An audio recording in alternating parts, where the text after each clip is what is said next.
কোন শ্রেণী পেশার উল্লেখ করার তো প্রয়োজন নাই। যারা আইসিডি অ্যাক্টের অধীনে মামলায় অভিযুক্ত তাদের সেই আইনে মামলা হবে, বিচার হবে।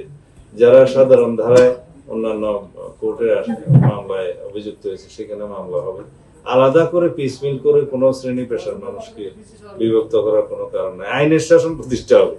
আমি প্রথম দিনই বললাম যে বাংলাদেশে মব কালচার শেষ, এবং যদি কোথাও হয়ে থাকে সেটা আমরা অ্যাড্রেস করব।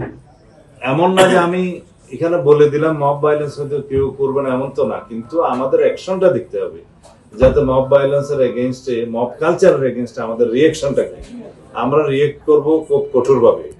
দেশে কোনো মব কালচার থাকবে না, এবং মব সৃষ্টির মাধ্যমে মহাসড়ক, সড়ক অবরোধের মাধ্যমে দাবি আদায় করার জামানা শেষ।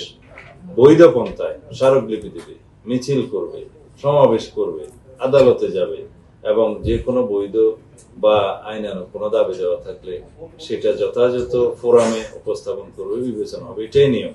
রাস্তায় দাঁড়িয়ে গেলাম, পরীক্ষা দেবো না আগামীকালকে, সেটা হবে না। প্রত্যেকেরই সাংবিধানিক অধিকার নিশ্চিত করা হবে। প্রত্যেকেরই কথা বলার অধিকার আছে। যে যার মতো করে কথা বলবে, যারা জবাব দেওয়ার তারা জবাব দেবে। ধন্যবাদ।